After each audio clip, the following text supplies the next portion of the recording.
बिस्मिल्लाहिर्रहमानिर्रहीम। अस्सलाम वालेकुम। Welcome to Sherry's mom kitchen. कैसे हैं आप सब? उम्मीद करती हूँ ठीक ठाक होंगे। आज मैं आपके लिए ज़बरदस्त किस्म के कीमा करेले की रेसिपी लेके आई हूँ। है तो बहुत आसान, लेकिन बाज़ लोगों के करेले बहुत कड़वे बनते हैं, तो आपने मेरी इस वीडियो को फुल वॉच करना है। आपके जो करेले हैं वो कड़वे नहीं बनेंगे, बल्कि मेहमान और घर वाले उंगलियाँ चाट जाएंगे। यहाँ पे मैंने तकरीबन 1 कप के करीब लिया है कुकिंग ऑयल, और मैंने पैन में इसे डाल के गर्म कर लिया है। और यहाँ पे मैंने अनियन लिया है, मैंने 2 मीडियम साइज़ के अनियन लिए, जिसे मैंने रफली चॉप कर लिया है। डाल देंगे इसमें। बिस्मिल्लाहिर्रहमानिर्रहीम। मिक्स करेंगे। अगर आप मेरे चैनल पर नए हैं तो प्लीज़ शेरीज़ मॉम किचन को सब्सक्राइब करें, वीडियोस को फैमिली फ्रेंड में शेयर करें। यहाँ पे प्याज को हम लोग लाइट ब्राउन कर लेंगे। जैसे ये हमारा प्याज लाइट ब्राउन होगा, और इसमें अदरक लहसुन का पेस्ट 1 टेबल स्पून के करीब डाल देंगे। इसे भी साथ ही हम लोग ब्राउन कर लेंगे। यहाँ पर मेरे पास बकरे का कीमा है, 700 ग्राम के करीब है, जिसे मैंने अच्छे से वॉश कर लिया है ताकि इसमें से ब्लड वगैरह निकल जाए। इसे ऐड कर देंगे। बिस्मिल्लाहिर्रहमानिर्रहीम। और इसे भून लेंगे। इसकी इतनी भुनाई करनी है कि इसका ये जो रेडनेस है इसकी ख़त्म हो जाए, और ये कीमा सारा जो है वाइट टोन में आ जाए। तो फ्लेम को मैंने हाई किया हुआ है, कीमे को फ्राई कर रही हूँ। यहाँ पे मैंने 4 अदद भरे टमाटर लिए और 3 हरी मिर्चें मैंने ली हैं। इसमें टमाटर ज़्यादा जाएंगे, क्योंकि ये जो करवाहट होती है करेलों की, वो टमाटरों ने उठानी है। तो यहाँ पे कीमे में खास किस्म की जो स्मेल लगती है, इसे ख़त्म करने के लिए 2 दालचीनी और 2 काली इलायची को डाल देंगे। इससे इसका बाजीपन भी ख़त्म होगा और इसकी स्मेल भी ख़त्म हो जाएगी। यहाँ पे कीमे को मैंने 5 मिनट हाई फ्लेम पे भून। यहाँ पे मैंने लिए स्पाइसेस इसमें बहुत ज़्यादा नहीं जाएंगे।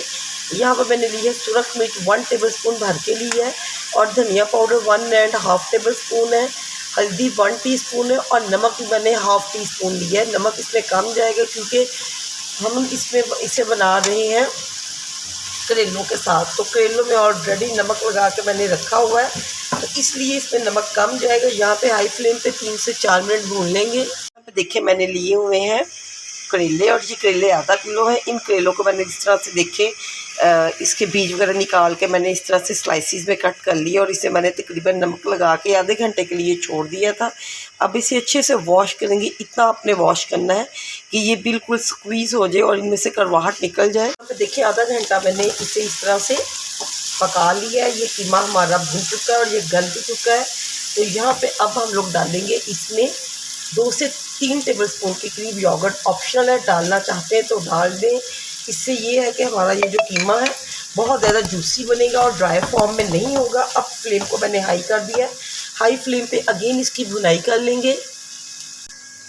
यहाँ पे देखिए कीमा हमारा टोटली भून चुका है, किनारों पे इस तरह से ऑयल आ चुका है। अब इसे साइड पे कर देते हैं। नेक्स्ट प्रोसेस करते हैं। यहाँ पे देखिए मैंने अच्छे से करेलों को वॉश कर लिए। वॉश करने के बाद अच्छे से स्क्वीज़ किया है ताकि इसमें से करवाहट निकल जाए। इस स्टेप को आपने बहुत अच्छे से फॉलो करना है। कुकिंग ऑयल मैंने ले लिया है पैन में, 1/2 कप के करीब मैंने यहाँ पे कुकिंग ऑयल लिया है। तो अब इस करेलों को इसमें डाल के हम लोग फ्राई कर लेंगे। फ्लेम को मैंने हाई रखा हुआ है। यहाँ पे देखिए मैंने करेलों को फ्राई कर लिया, तो इसे मीडियम टू लो फ्लेम पे मैंने फ्राई किया। गोल्डन से ब्राउन हो गए। यहाँ पे हम लोगों ने इसे जलाना नहीं है, बस ये डन हो चुके हैं। साइड पे कर लेते हैं।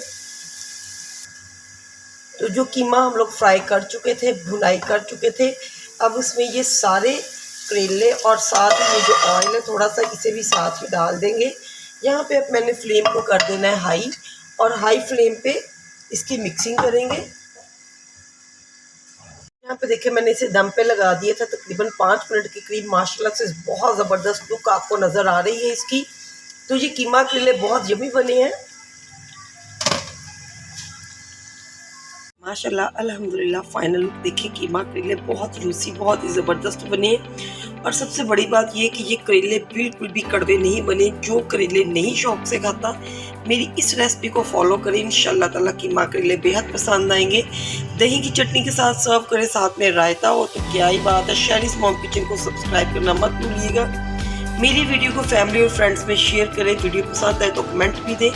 मिलती हूँ नेक्स्ट वीडियो में एक नई रेसिपी के साथ। तब तक इजाज़त चाहती हूँ। अल्लाह हाफिज़।